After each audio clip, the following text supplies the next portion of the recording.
좋은 아침입니다. 아침의 하나 뉴스 종합 비타민 아침엔 매일경제 김우미입니다. 오늘의 일면 같이 들어가 보실까요? 매일경제입니다. ISA 납입 비과세 한도 확 늘린다라고. 네, 여기 볼까요? 윤석열 대통령이 어제 금융민생토론회에서 얘기를 했습니다. ISA가 뭔데? 라고 하실 수 있을 것 같아요. 개인종합자산관리계좌. 아마 많은 분들은 이미 갖고 계실 거라고도 생각을 합니다. 뭐 예금, 적금, 주식, 펀드 등등등 다양한 이런 상품들을 하나의 계좌로 넣어서 여기 안에서 이제 투자를 한다라는 건데 이 대표적인 비과세 상품이죠. 그러다 보니까 절세 상품으로 좀 얘기가 되는 건데 관련해서 비과세 한도가 원래 200만 원이었는데 500만 원까지 납입 한도도 연간 2천만 원에서 4천만 원까지 대폭 늘렸다라는 겁니다. 이 얘기인 즉슨 주식시장을 포함해서 다양한 금융 투자가 좀 활발하게 활성화시킬 수 있도록 이런 방안을 좀 내놨다라는 걸로 좀 볼 수 있을 것 같아요. 그런데 이 방안에 대해서 매일경제는 일단 이렇게 썼습니다. 다음 기사를 좀 같이 볼까요? 한겨레입니다. 금융자산가의 또 부자 감세, 서민절세용 ISA 가입 허용. 네, 아까 나왔죠. 개인종합자산관리계좌 ISA.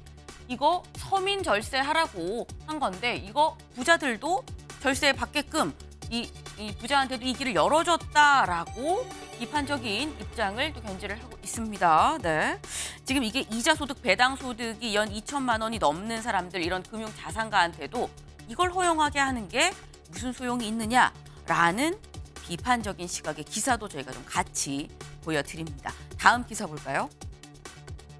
경향입니다. 코리아 디스카운트 다시 수면 위로. 어제 주식하는 분들 아이고 하셨을 것 같습니다. 어제 코스피가 2.47% 하락하고요. 환율도 껑충 올랐습니다. 그 이유 지금 뭐 굉장히 많은 겹악재가 있다고 얘기를 하죠. 미국 금리 인하 기대감도 좀 떨어지고 북한도 지금 불안불안하고요. 중국 경기 침체도 계속돼가는 듯한 이런 상황. 그러다 보니까 여기에 코리아 디스카운트가 다시 수면 위로 올라오는 거 아니겠느냐라는 얘기가 나오고 있습니다. 외인이 1조가량 어제 팔았다라고 하죠. 네, 여러모로 지금 경기가 썩 좋지 않은 그런 상황들이 반복되고 있다라는 점. 다음 기사 이어보겠습니다. 이런 상황에서 조선일보 인플레이의 국가 SOC 사업까지 멈췄다라는 겁니다. 네, 여기 볼까요? 올해 입찰 대형 사업 8건 모두 유찰됐다라는 겁니다. 그 이유 공사비가 급등해서 인플레이에 멈췄다라는 이유 공사비가 급등해서 건설사가 입찰을 포기했기 때문인데요. 근데 여기에 대해서 지금 8건 유찰된 게 뭐냐? 홍수를 예방하자고 만든 대심도 빗물터널, 또 GTX A 노선 환승센터 등등등 지금 굵직굵직한 SOC 사업들이 다 멈춘 상황이다라는 겁니다. 네, 그래서 나오는 게 공사비 현실화 얘기가 또 솔솔 나오고 있죠. 다음 기사 보겠습니다. 동아일보입니다. 김포 서울 편입 메가시티법 2달 만에 폐기 수순입니다. 김포 서울로 들어가는 거 아니었어. 여당에서 얘기를 했었는데 라고 얘기를 기억하실 것 같아요. 그런데 이렇게 해서 만들었던 메가시티법이 폐기 수순을 밟고 있다라는 겁니다. 여기를 좀 볼까요? 서울 편입을 위한 첫 관문은 김포시 주민투표입니다. 근데 주민투표도 김포시와 행정안전부 간 협의가 끝나지 않아 투표 시한이 다음 달 10일까지 불가능한 상황이다. 그럼 주민투표 빨리빨리 하면 되는 거 아니야? 라고 할 수 있는데 관건은 법이죠. 보겠습니다. 17일 국민의힘에 따르면 UCT 특위가 지난해 11, 12월 각각 발의한 김포, 구리, 서울 편입특별법은 국회 행안위에 회부된 뒤 한 차례도 논의되지 않았다. 그런데 여기 보겠습니다. 올해 5월 21대 국회가 종료되면 자동 폐기될 가능성이 높다라는 겁니다. 국회가 종료가 되면 당연히 자동 종료가 될 수밖에 없는 거죠. 그 전에 논의를 끝내고 본회의 회부해서 이제 통과가 돼야지만 되는 부분인 건데 사실상 자동적으로 폐기되는 거 아니겠느냐라는 얘기가 나오고 있습니다. 네, 다음 기사 볼까요? 서울신문입니다. 공천 물갈이 경쟁 불붙은 여야입니다. 승패관건은 새 얼굴, 자본관리다. 요즘 계속 나오는 얘기가 공천 관련한 얘기입니다. 여당, 야당 할 것 없이 지금 다들 공천이 최대 화두죠. 승패관건, 이게 중요합니다. 새 얼굴, 자본관리. 그런데 정말 어려운 얘기가 새 얼굴을 들이려면 자리를 쳐내야 되고요. 다리를 저대는데 대신 잡음은 없어야 됩니다. 이 어려운 일, 여당, 야당 지금 현재 닥쳐있는 상황이다라는 거. 누가 이 어려운 일을 성공하느냐가 승패의 관건이 될 수 있다라는 서울신문의 오늘 일면이었습니다. 다음 사진 기사 같이 볼까요? 네. 누군지 아시겠습니까? 일단 옆모습만 봐도 알지. 푸틴 대통령 아니야. 러시아 푸틴 대통령입니다. 그리고 맞은편에 있는 이 여성, 북한 최선희 외무상입니다. 최선희 외무상 북한에 간다 얘기를 드렸었죠. 가서 외무상끼리 만났다라고도 말씀을 드렸습니다. 그리고 난 다음에 푸틴 러시아 대통령도 만났습니다. 지금 보면 두 사람 지금 눈을 서로 마주치면서 웃는 얼굴로 보고 있어요. 지금 10초 이상, 사실 악수한 거 10초가 생각보다 깁니다. 근데 긴 기간 동안 계속 꾹 손을 악수를 하면서 눈을 지그시 바라보면서 웃고 있다라는 거, 우리 그만큼 친해라는 얘기인 거겠죠. 북러 간 지금 상당히 친근감이 이 밀착이 과시되고 있다라는 부분입니다. 네.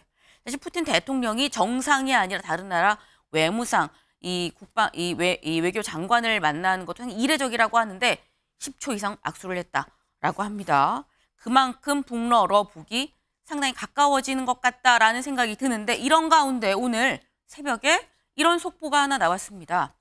뭐냐? 미 국방 당국자 얘기를 따르면 북한 군사위성 전쟁 능력을 지금 주시해서 보고 있다라고 얘기를 했습니다. 사실 최근에 쏜 이 중거리 탄도미사일 IRBM 얘기가 아니고요. 그 이전에 쐈던 군사 정찰위성, 그때 무슨 얘기가 나왔냐면 북한 눈을 가지게 됐다라고 얘기를 했었죠. 눈을 가진 북한. 그래서 실제로 전쟁 능력이 얼마나 향상이 됐는지 좀 진지하게 볼 필요가 있다라는 얘기입니다. 네. 다만 대응 계획도 지금 수립을 하고 있다라고 하니까 너무 우려할 부분은 아니다 싶기도 합니다만 예의주시할 필요는 있다라는 점도 말씀을 드립니다. 저희 아침 헬메일 경제 뉴스 종합 비타민 언제나처럼 TV로 크게 보시다가요. 궁금한 점 유튜브 댓글로 남겨주시면 같이 좀 얘기를 해보겠습니다. 오늘 함께해 주실 분들 소개합니다. 안녕하세요.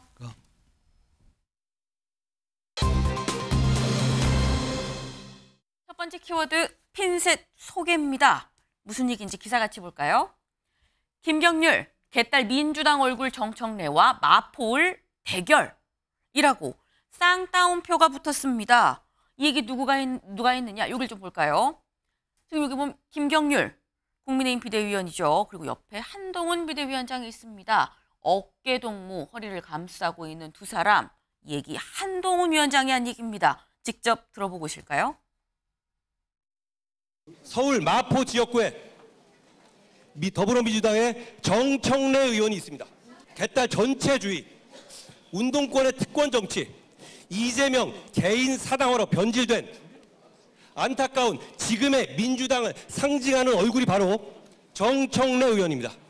이번 4월 선거에서 우리 국민의힘의 후보로서 김경률이 나서겠다고 하고 있기 때문입니다. 아시다시피 김경률 회계사는 진영과 무관하게 공정과 정의를 위해서 평생 싸워왔습니다. 국민의힘의 김경률과 더불어민주당의 정청래, 누가 진짜입니까?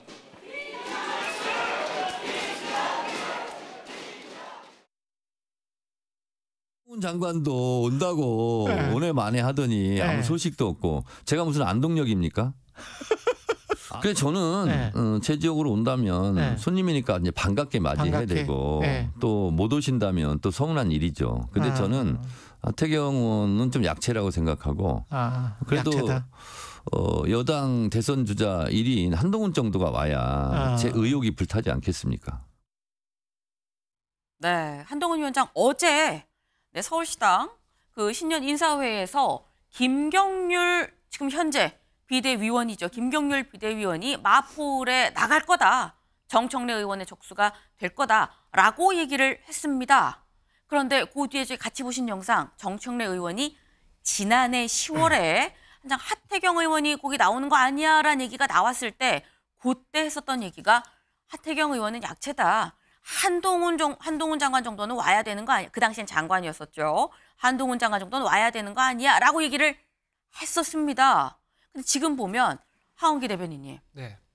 정청래 최고위원은 한동훈 비대위원장을 원했는데 일단 한동훈 위원장이 본인 아니고 김경률 비대위원을 지금 보낸 격이 됐어요. 민주당 입장에서 김경률 비대위원은 어떻습니까? 정청래 의원이 개딸 전체주의의 상징이다. 이렇게 비판하는 거는 국민의힘 입장에서는 할 수 있는 얘기라고 생각합니다. 그리고 뭐 민주당 입장에서도 좀 경청할 부분이 있죠. 그래서 정청래 의원이 국회의원을 하면 안 된다는 이유는 알겠어요. 그런데 김경률 비대위원이 국회의원을 할 이유는 뭡니까? 왜 마포에 김경률 의원이 나가야 됩니까? 그러니까 뭐 자기가 국회의원을 하겠다고 한다면은 내가 마포에서 뭘 하겠다. 아니면 정청래 의원이 그간 안 했던 뭐 불평등을 해소하기 위해서 난 이런 정책을 펼치겠다. 이런 얘기가 있어야 되는 것이고 그것을 보여주기 위해서 있는 과정이 공천 과정이거든요. 아니, 공천하기도 전에 저런 얘기를 하니까 이제 잡음들이 막 나오는 건데 공정하게 공천 관리를 하다 보면 누가 적격자인지 나오는 것이고 누가 이길 후보인지 나오는 것이니 너무 서두르지 않았으면 좋겠다라는 생각입니다. 네.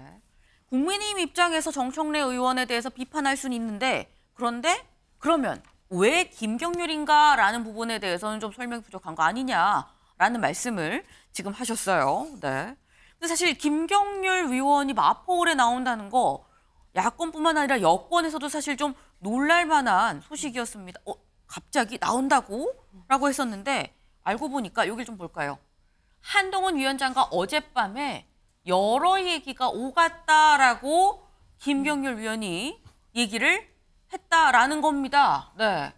어젯밤에 여러 얘기가 오갔고 그리고 그 이튿날인 어제 실제로 서울시당 신년 인사회에서 마포홀에 정청래 의원 척수로 김경률 위원이 나갑니다라고 직접 소개를 했다라는 거죠. 그럼 대체 어떤 얘기가 오갔냐?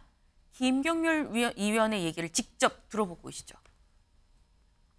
한번 정청래 의원과 우리 김경률 회계사님의 삶을 한번 비교해 보고 회계사님께서 한번 마포 구민들에게 어필을 해보시라. 한번 어필을 해보시는 건 어떠냐.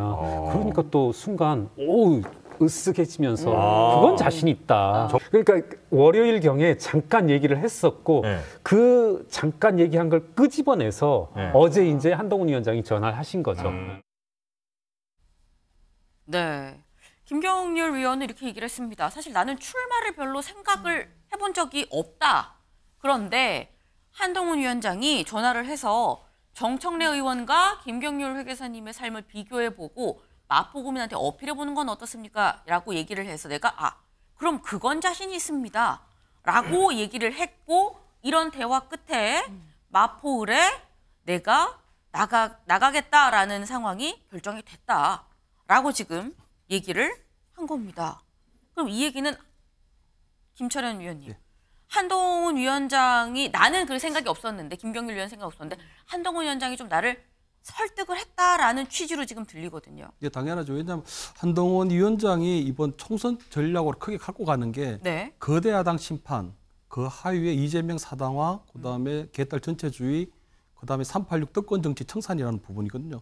그 부분에 있어서는 김경률 회계사가 그동안 참여연대라든가 여러 가지 시민단체에서 활동하다가 최근에 어떤 진보의 위선, 가면, 어떤 뭐 내로남불식의 부패 이런 현상을 보면서 아주 참담해하다가 이제 이게 전향한 그런 케이스거든요. 네. 어떻게 보면 한동훈 비대위원장 어떤 그 총선 컨셉에 가장 딱 들어맞는 인물이기 때문에 권한 걸 볼 수 있는데 또 하나는 조금 지금 마포을에 마땅히 내보낼 후보가 없다는 게 좀 문제입니다. 왜냐하면 지금 마포갑이 있고 을이 있는데 그 마포갑에 지금 우리 호남에서 무소속으로 당선된 이용호 의원, 네. 시대 전환에서 우리 당으로 이제 입당한 우리 조정훈 의원, 그 다음에 그 좀 보수의 이데올로그인 그 신지호 전 의원도 다 마포갑에 몰려 있거든요. 그러니까 정청래 의원하고 마땅하게 붙을 사람이 지금 없다는 부분들도 하나 좀 고려되지 않았을까. 그래서 아무래도 정청래 의원이 마포을에서만 17대부터 출마해서 한 20년이 되고 네. 그리고 3번 정도 연속으로 지금 계속 마포에서 당선되고 있기 때문에 굉장히 조금 경쟁력이 있는 그 지역에서 굉장히 좀 경쟁이 있다고 봐야 되거든요. 네. 그럼에도 불구하고 김경률 회계사가 저렇게 과감하게 나선 건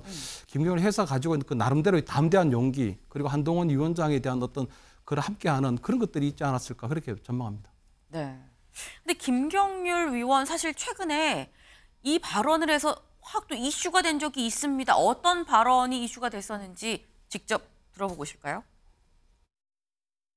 그 디올백이라고 하는 금품수 네, 네. 사건 이걸 보고는 저도 사실은 개인적으로 되게 좀 큰 충격을 받았거든요. 네. 그런 의미에서 이에 대한 확실한 대책을 마련해 주어야 되는데 네. 이제 김경률 위원이 저희 이제 MBN 유튜브에 나와서 했었던 얘기입니다. 그때 뭐라고 얘기를 했었냐? 김건희 여사에 대한 저런 얘기를 했었어요. 그러면서 이거는 좀 뭔가 제대로 좀 대응을 해야 된다라고 얘기를 했었는데 김인영 대변인님. 네.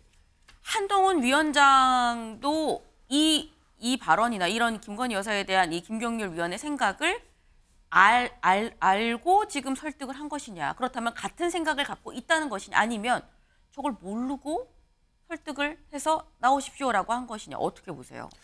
일단 비대위원으로서 개인 의견으로서 저렇게 말씀할 수 있는 건 충분히 가능하다고 저는 생각을 개인 하고요. 의견으로. 그리고 일단 저희가 다양한 이런 외부 영입 인사지 않습니까? 외부 네. 영입 인사가 다양한 의견을 표명할 수 있고 그 주장을 할 수 있다는 건 오히려 저는 저희 당의 넓은 스펙트럼을 보여주는 거라고 생각을 합니다. 제가 한동훈 비대위원장이 김경률 비대위원과 저 부분에 있어서 논의를 했는지까지는 제가 알지는 못하겠지만 네. 그 부분에 있어서는 뭐 입장을 밝히지 않을까 그렇게 생각은 듭니다. 조만간에. 네. 장현주 변호사님 어떻게 보십니까? 사실 글쎄요, 저는 어제 그 신년 인사회에서 한동훈 비대위원장이 보여줬던 행보는 저는 좀 적절하지 않았다라고 보이는데요. 왜냐하면 첫 번째로는 일단 너무 극적인 정치적인 효과를 노리시는 거 아니냐. 그러니까 정치적 퍼포먼스에 좀 집착하시는 게 아닌가라는 생각이 좀 듭니다. 사실 한동훈 비대위원장이 그러니까 이제 이야기를 종합해 보자면 김경률 비대위원은 크게 출마 생각이 없었는데도 불구하고 본인이 이제 며칠 전에 설득을 했다 뭐 이런 취지로 들리는데요. 그렇다 한다면 사실 본인이 직접 말하셨던 그 시스템 공천과는 거리가 먼 이야기라고 봐야 될 것 같습니다. 물론 김경률 위원으로 공천이 확정된 건 아직 아니겠지만 적어도 신년 인사회에서 저런 극적인 효과를 주고 손을 번쩍 드는 모습을 보여주는 것 자체로도 불공정 경선 이야기 나올 수밖에 없을 것 같고요. 그렇기 때문에 한동훈 비대위원장이 정당의 공천 과정이라는 것을 제대로 이해를 못하시고 본인에게 임명권이 있는 임명권자로 생각하시는 게 아닌가라는 우려까지 듭니다. 거기에다가 김경률 지금 비대위원이 뭐 이른바 김건희 리스크라든지 뭐 디올백 관련된 이야기를 지금 하고 있는 상황이거든요. 그렇기 때문에 저 개인적으로는 마포을이라는 험지에 대해서 추천을 해준 것이 아닌가. 상대적 험지라고 할 수 있는 그곳을 추천해주고 이른바 이제 양지라고 할 수 있는 곳에는 김경문 위원이 보장받지 못하는 것이 아닌가라는 또 조심스러운 의견도 덧붙여 봅니다.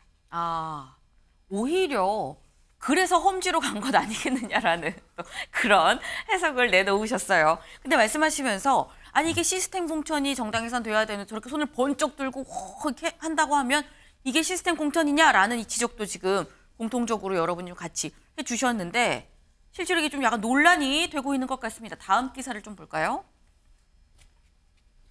정청래 상대 김경률 출마한 특정 후보 띄우기 논란입니다. 네, 어제 김경률 위원이 마포을에 출마를 할 겁니다라고 얘기를 하니까 해당 지금 현재 국민의힘의 마포을 당협위원장 측에서 강하게 반발했습니다. 그 목소리도 들어보시죠. 끝까지는 한 번도 해보고 하려고 이런데 이런 방법 없이 10년의 세월 갖다가 우리가 이렇게 달려있는 데에서 저렇게 공개적으로 젊은 사람은 저렇게 정치하는지 모르지만 저렇게 안 되었습니다. 그 공개된 자리에서 정말 이런 반구 그 사전 말씀 없이 지목하다시피 하면서 또 단상에 세우고 이런 거 보면서 여러 가지 상념이 컸습니다. 네. 우리 공천 시스템은 저희가 어제 발표드린 내용입니다. 다만 본인께서 마포을에서 정청래 의원과 붙겠다고 그 출사표를 던지신 것이고 저희 당은 그런 도전을 대단히 의미 있게 생각하고 당내의 절차는 당연히 거칠 겁니다. 반발하는 입장을 보이고 있는데요. 이 부분은 서로 좀 조율이 있으셨는지 좀 궁금합니다. 공천은 시스템에 따라 이루어질 것이다 라고 말씀드리겠습니다. 그럼 전략 공천은 아니라는 말씀이신 거죠? 거기에 중요한 도전자 있죠. 그리고 그 과정에서 그동안 계속 큰 차이를 져왔잖아요. 그러니까 그런 점들을 감안해서 김경률 회계사는 굉장히 누가 보더라도 위험이 큰 도전이지만 그걸 대의를 위해서 도전하겠다고 나서신 거기 때문에 저는 그것은 충분히 우리 당으로는 고마워하고 이렇게 이 의미를 부여할 만한 일이라고 생각합니다. 네, 지금 현재 마포을의 당협위원장인 김성동 전 의원 측의 입장과 한동훈 위원장의 얘기를 저희가 지금 같이 지금 들려드렸습니다.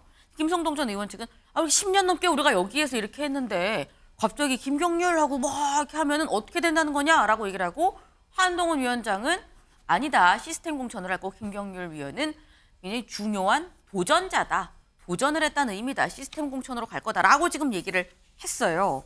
그런데 김철현 위원님, 그럼 기존 당협위원장이 있는데 다른 사람, 이 사람이 이제 나올 겁니다라고 비대위원장이 이렇게 손 이렇게 흔들어 주면 전략 공천 아니냐라고 의심할 수 있는 부분이 있거든요. 그렇죠. 제가 볼 때는 한동훈 위원장이 너무 쉽게 생각한 것 같고요. 조금 섬세하지 못했던 것 같아요. 왜냐하면 어차피 공천관리위원회에서 후보자를 선정하는 방식이 있거든요. 네. 그래서 뭐 소위 말해서 완전 경선하는 방식이 있고, 또 양지에 내려보내는 건 전략 공천이 있고, 그다음에 저렇게 약간 험지인 곳에는 우선 공천이라는 제도가 있습니다. 근데 지금 그 지역에 있는 당협위원장은 19대에서부터 20대, 21대까지 3번 연속으로 졌거든요. 그렇기 때문에 이번에 그 공천 룰을 보면 한 30% 정도의 감점이 있고, 또 저번 같은 경우에는 바른미래당이 탈당했다 왔기 때문에, 복당을 했기 때문에 또 그 감점도 있기 때문에 당연히 그 지역에서의 어떤 경쟁력을 담보할 수는 없는 상황이거든요. 그렇기 때문에 공천관리위원회에 자연스럽게 정리될 수 있는 부분들을 굳이 어제 갑자기 깜짝 카드식으로 내보이는 바람에 불필요한 논란을 자초한 게 아닌가. 만약에 저 위원장이 조금 독한 마음을 먹고 무소속으로 출마해버리면 가뜩이나 어려운 지역에 더 김경률 회계사가 선거를 치르기 어려운 상황이 될 수도 있거든요. 그래서 앞으로는 조금 약간 극적인 효과를 노리는 건 좋지만, 전체적으로 본인이 말씀하신 것처럼 시스템별로, 그리고 한마디 내뱉을 때마다 그것들이 굉장히 큰 논란이 벌어질 수도 있고 무게감이 있기 때문에 그런 부분에 있어서는 좀 신중하는 것도 좋겠다, 이런 말씀 드리고 싶습니다. 네. 지금 말씀은 극적인 효과도 좋지만, 만약에 그래서 실제로 지금 현재 당협위원장 측에서 나는 이거 못 받아들인다, 나는 무소속으로 나가겠다라고 한다면 험지가 정말 사지가 될 수도 있는 상황까지 가는 거 아니겠느냐라는 말씀을 지금 하셨어요. 근데 한동훈 위원장이 얘기한 건 중요한 도전자고 경선을 할 겁니다라고 얘기를 하는 거죠. 근데 김윤영 대변인님. 네. 새로운 도전자를 난 소개한 것뿐이다라고 하기에는 난 이 사람이 적격이라고 봅니다라고 손을 이렇게 흔들어 준다고 하면, 아까 본 그 김성동 전 의원 측, 현재 당협위원장 측에서는 이거 공정하게 향후 진행이 될 수 있는 거야라고 또 생각을 할 수 있는 부분 아닙니까? 저는 김성동 당협위원장도 충분히 하실 수 있는 말을 하셨다고 생각하고요. 한동훈 비대위원장도 충분히 하실 수 있는 말을 했다고 생각합니다. 네. 뭐냐 하면 총선을 저는 이겨야 되는데 현재 서울 수도권은 저희 국민의힘이 너무나 불리한 상황이 맞습니다. 그렇기 때문에 총선 전체의 승리를 이끌어야 될 한동훈 비대위원장 입장에서도 할 수 있는 말이고, 김성동 당협위원장 입장에서는 불리하다, 자기가 불공정하다고 생각할 수도 있는데, 근데 한편은 역으로 생각해 보면 저런 식으로 한동훈 비대위원장이 편을 들어줬다고 이렇게 나오면 앞으로 진행될 공천 관리가 마포을 같은 경우에는 아주 현미경처럼 공정성이 담보될 수밖에 없습니다. 그렇지 않으면 불공정 논란이 더 크기 때문에 이게 단순하게 무조건 편들어줬다, 그렇게까지 보기에는 전 조금 무리가 있다고 봅니다. 네. 오히려 논란이 이런 식으로 된다고 하면 다들 거기가 어떻게 됐는지 현미경으로 보지 않겠느냐. 그래서 오히려 불공정하게 진행되기 더 어려운 조건으로 흘러간다, 그렇게 볼 문제만은 아니다라고 또 말씀을 하셨어요. 근데 사실 이게 어제 마포 을의 상황이긴 합니다만, 인천시당에서 한동훈 위원장, 원희룡 국토부 전 장관이랑 같이 등장을 했었죠. 근데 그때 원희룡 국토부 전 장관에 대해서 이재명 대항마입니다라고 소개를 했었습니다. 근데 인천 계양을도 현재 국민의힘 당협위원장이 있죠. 누구냐? 같이 볼까요? 네, 윤형선 당협위원장이 있습니다. 네, 인천시당 신년 인사회에서 둘이 어깨동무하고 했었죠. 그러면서 험지에 나올 겁니다. 물론 인천 계양을에 이재명 대표가 나온다고 한다면이라는 뭐 전제 조건처럼 얘기를 하긴 했어요. 이재명 대표가 어딜 가든 그곳으로 원희룡 전 장관이 나올 거다라고 지역적인 부분을 뭐 크게 강조하진 않았습니다만, 인천시당에서 있었던 일이다 보니까 윤형선 현재 인천 계양을 당협위원장이 어제 이런 글을 올렸습니다. 연고가 없는 낙하산 공천에 계양 구민의 반감이 지금 커지고 있다라고 얘기를 올렸습니다. 근데 지금 이런 게 글쎄요, 김철현 위원님, 한동훈 위원장이 소개하는 이른바 이런 어떤 적격 인사 라고 얘기하는 분들은 결국 영입 인사인 거거든요. 근데 한동훈 위원장이 영입은 하는데 전략 공천은 아니고 경선으로 지금 승부를 하는 거다라고 하면 그럼 앞으로 또 영입되는 사람들은 또 잘 영입이 또 될 수 있는 것이냐라는 부분도 있을 것 같아요. 그러니까 지금 그 한동훈 위원장이 시스템 공천을 하겠다고 하는데 당의 시스템을 잘 모르시는 거거든요. 그렇기 때문에 사실은 저 원희룡 전 장관 같은 경우는 굉장히 당 생활 오래 했기 때문에 저기 본인이 나가게 되면 그 지역을 오랫동안 지켜온 노인네 당협위원장이 얼마나 충격을 받고 그 지역에 있는 당원들이 얼마나 거기에 대해 좀 탐담함을 느낄까 충분히 예견할 수 있었을 텐데 저희 이렇게 한동훈 위원장이 일단 뭐 이재명 대표하고 했던 뭐 이렇게 한판 붙는 거기에 그냥 이렇게 좀 들러리 서게 된 꼴이 된 거거든요. 어떻게 보면은 그 원희룡 전 장관 같은 경우 약간의 정부적 오판이 있습니다. 왜냐하면은 지금 전체적인 공천이나 이런 것들은 시스템 따라 하는 게 맞고 그리고 분명히 당의 공천 시스템에는 전략을 하는 부분이 있고 아까 말씀드린 여러 가지 경선하는 방식이 다양하게 있기 때문에 충분히 그 안에서 모든 것이 소통이 될 수 있는 부분이거든요. 저렇게 해버리니까 결국 이제 당협위원장이나 당원들이 결국 반감을 갖게 되고 한동훈 어떤 시스템에 대해서도 의문을 제기하게 되는 그런 상황이거든요. 그래서 원희룡 장관도 저 부분에 있어서는 조금 더 섬세하게 한동훈 장관이 참 잘 모르는 부분에 있어서는 본인이 조금 같이 저렇게 보조를 맞추면 안 되는데 조금은 정무적으로 오판한 게 아닌가 하는 그런 생각이 있습니다. 네. 정무적으로 좀 약간 오판이 있을 수 있다라는 말씀을 좀 주셨어요. 일단 한동훈 위원장 주변에서 이런저런 이런 부분들에 좀 정무적인 부분을 조언해주는 사람이 있느냐라는 부분도 사실 지금 많이 얘기가 나오고 있죠. 그런 부분에 대해서도 지금 이런 상황으로 같이 좀 얘기가 나온다라는 점도 좀 알아야 될 것 같은데 그런데 오늘 저희 지금 이 다룬 게 지금 당협위원장들의 반발입니다. 기존 당협위원장들이 이런 반발이 좀 있다 영입 인사에 대해서 말씀을 드렸는데 오늘 비대위에서 볼까요? 오늘 비대위에서 전국 당협위원장 일괄 사퇴안이 의결될 예정이다라는 보도가 있었습니다. 그래서 지금 전국 당협위원장 일괄 사퇴안이라는 게 김영 대변인. 네. 이게 지금 현재 확정이 된 게 맞나요? 지금 확정된 건 아직 아닌 거 제가 최고위 의결 같은 경우는 안건 같은 경우는 회의가 개최돼봐야 알 수 있는 상황이라서 제가 입장을 밝힐 수는 없는데 근데 저희 당규상 총선을 앞두고는 당협위원장들이 사퇴를 하게끔 돼 있습니다. 아무래도 당협위원장이라는 직책이 원외 당협위원장이라 하더라도 굉장한 그 당원 명부를 열람할 수 있는 막강한 권한이 있기 때문에 지금 많은 후보들이 공정성 문제로 인해서 요구를 하고 있는 상황이고 저희가 21대 같은 경우는 1월 9일 날 당협위원장들 일괄 사퇴했었고 20대 같은 경우는 공천심사 서류를 받으면서 일괄 사퇴를 했었는데 지금 시기쯤이면 충분히 일괄 사퇴를 할 시기가 되었다고 봅니다. 네. 그래서 이게 당원 당규상 원래 통상적으로 지금 이 당협위원장들 일괄 사퇴를 좀 해왔었다라는 말씀이에요. 올해만 하는 건 아닙니다.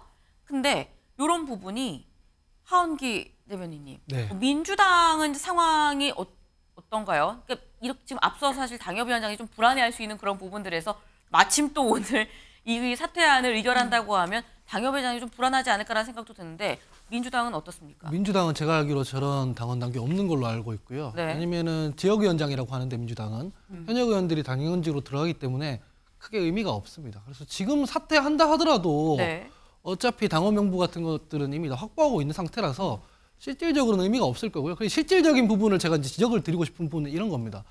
한동훈 위원장 말씀처럼 당연히 경선 절차를 거치겠죠. 근데 문제는 그 시스템 공천 안에서 경선 절차를 거칠 때 누가 표를 주냐는 말이죠. 당원들이나 지지자들이 줄 거 아닙니까? 근데 그 사람들한테 한동훈 위원장이 저런 퍼포먼스를 하면 영향을 미칠 수가 있거든요. 윤심이 어디 있느냐, 공천권자의 마음이 어디 있느냐 이렇게 될 거지 않습니까? 그래서 공정한 공천 과정이라는 것은 후보자들끼리 정견을 가지고 토론도 하고 이런 과정에서 유권자들이 이 선택을 해야 되는데 그 전에 일단 먼저 저런 퍼포먼스를 해버리면 이미 불공정하게 진행될 수밖에 없다 이런 지적을 드립니다. 네, 지금 이게 한동훈 비대위원장의 말 한마디 손짓 하나가 어떻게 해석이 될지까지를 좀 염두에 둬야 된다. 좀 민감한 시기다라는 말씀을 해주신 걸로 지금 이해가 됩니다. 네. 지금 일단 당협위원장 오늘 일괄 사퇴안까지 의결이 되고 나면 정말 그야말로 물론 뭐 원론적인 늘 해왔던 일이긴 합니다만 무주공산인 것 같은 그런 느낌에서 원점에서 다시 시작하는 그런 상황이 될 수 있겠죠. 네. 공천 과정이 예민할 수밖에 없는 그런 이유이기도 합니다. 다음 기사를 좀 이어서 볼까요? 여 공관위장 시뮬레이션 돌려보니 현역 컷오프 10% 넘을 수도. 네, 저희가 앞서서 당협위원장들 다 일괄 사퇴한다라고 얘기를 드렸습니다. 그리고 사실 그 전에 나왔던 얘기가 물갈이 얘기가 계속 있었죠. 공관위에서 1차 발표를 하고 이렇게 이렇게 쳐내고 저렇게 쳐내고 현역 의원 7명 나가고 감점 30% 최대 35%까지 되고 등등등 많은 얘기들이 있었습니다. 그런데 여기서 말 한마디가 더 보태졌어요. 공관위원장이 뭐라고 했냐. 시뮬레이션을 돌려보니까 현역 컷오프 10% 넘을 수도 있다라고 얘기를 했다라는 겁니다. 이걸 좀 볼까요? 어제 지금 출근하는 길에 이 기자들이랑 만나서 정영환 위원장이 한 얘기입니다. 전날 10%로 밝힌 컷오프 규모와 관련해 그것은 10%지만 감점 대상자 20%가 또 있다. 그래서 경선을 돌려보면 실제로 더 나올 수도 있다. 공천 탈락이 더 나올 수도 있다라고 얘기를 했다라는 겁니다. 네. 근데 사실 제일 처음에 나왔었던 건 전략기획팀에서 인유한 혁신을 위해서 20%를 얘기를 했는데 20% 플러스 알파까지도 생각을 하고 있다. 더 큰 폭을 생각하고 있다라고 했는데 공관위에서 7명 10% 정도 7명입니다. 얘기를 해서 어떻게 된 거지? 라고 얘기가 있었거든요. 그러니까 한 얘기가 일단 10%인데 더 될 수 있어 라고 지금 얘기를 한 걸로 보여요. 김윤영 대변인님. 네. 이 부분은 1차 컷오프가 7명인 거고 앞으로 추가 컷오프가 있을 수 있다라는 얘기인 겁니까? 어떻게 들어야 되는 겁니까? 그렇게 보는 게 맞을 것 같습니다. 지금 현역 의원들에 관련돼 가지고 저희가 현역 의원들 국회의원 평가부터 먼저 진행을 하게 돼 있는데요. 네. 그 평가 수치를 10%로 딱 정해서 하게 되면 실질적으로 오히려 더 미달되는 의원들이 살아남을 수도 있는 거 아닙니까? 그런 거에 국한하지 않겠다는 의지로 저는 읽히고요.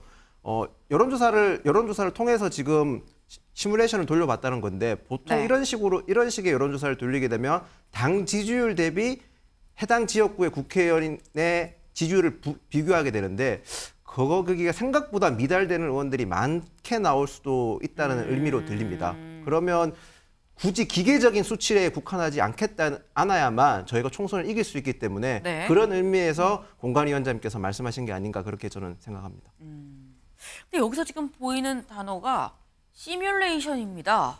시뮬레이션을 돌려보니 라는 부분이에요. 장현주 변호사님. 네.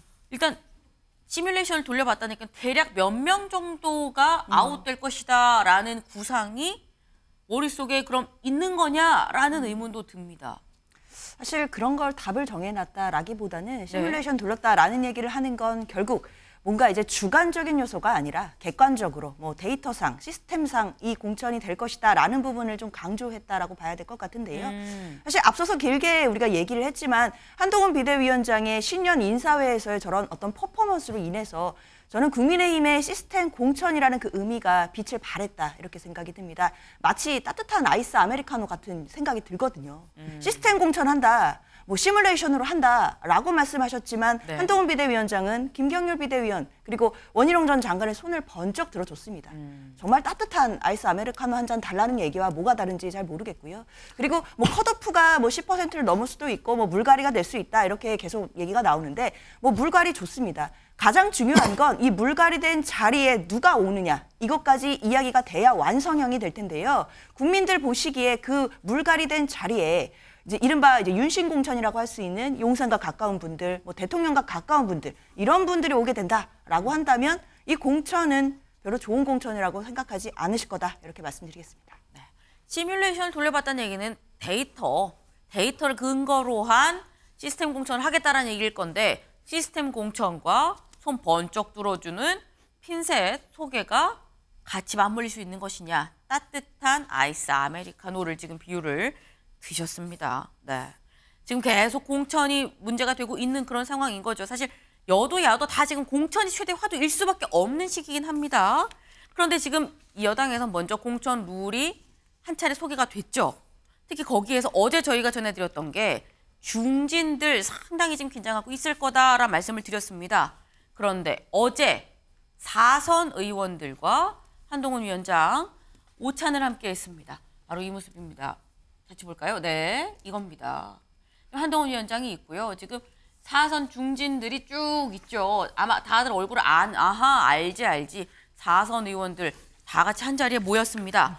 근데 모여서 앞서서 중진 영남 의원들을 좀 타겟으로 물갈이가 지금 시작이 된 거 아니야? 라는 얘기가 나올 만한 공천룰이 발표가 된 이후에 잡힌 오찬 자리에서 어떤 얘기가 오갔는지 식사를 마친 의원들한테 직접 물어봤습니다.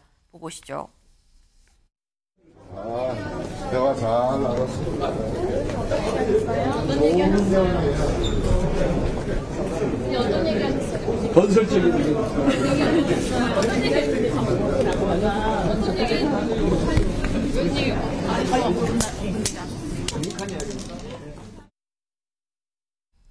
네, 나오는 의원의 표정이 다 좋습니다. 그러면서 좋은 얘기했어. 건설적인 얘기했어. 그러면서 싱글벙글 웃으면서 다 나왔어요. 그래서 그 얘기 안 했나? 좋은 얘기만 했나? 했는데 오늘 중앙일보 보도입니다. 한동훈 만난 여당 중진들 경선룰 불공정, 불만, 토로. 네. 좋은 얘기, 건설적인 얘기했다 그랬는데 보니까 안에서 불공정하다고 토로를 했다라는 겁니다. 누가 했느냐 볼까요? A 의원입니다. 네, 익명이에요. A 의원은 당무감사는 여러 사람이 나서서 진행해서 지금 신뢰성이 좀 떨어진다라고 지적했다.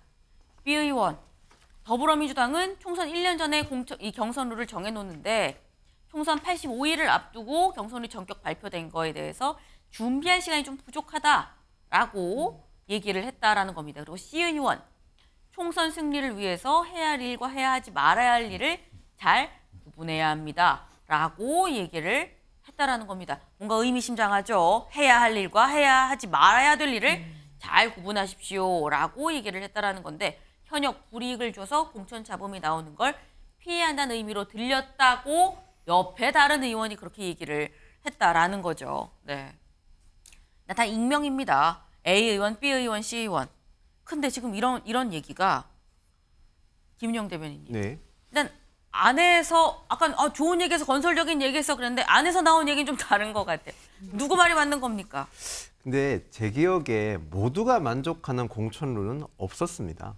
그리고 공천룰이라는 게 가만히 생각해 보면 신호등과 같은 겁니다. 신호등. 누군가에게 파란불이면 반대편에 있는 사람에게는 빨간불입니다. 네. 그렇기 때문에 당연히 불만이 나올 수밖에 없고 모두가 만족하는 공천룰이 되려면 선거구 253개의 각각 다른 253개의 공천룰이 만들어져야만 모두가 만족할 수 있을 텐데 그건 현실적으로 불가능하기 때문에 저런 잡음은 필연적으로 나올 수밖에 없다. 저는 그렇게 보고 있습니다. 지금 멋진 표현이 나왔습니다. 공천룰이라는 건 신호등 같은 거다. 누구한테 빨간불이면 누구한테는 초록불이다. 다 맞출 수 없는 거고 지금 이 시기에 필연적으로 나올 수밖에 없는 정도의 잡음이라고 생각한다라는 말씀을 하셨어요. 네, 지금 이 신호등이 고장나지 말고 잘 깜빡깜빡 움직여야 되겠죠. 네, 그 부분 여야 할 것 없이 가장 중요한 부분이 아닌가 좀 생각이 듭니다.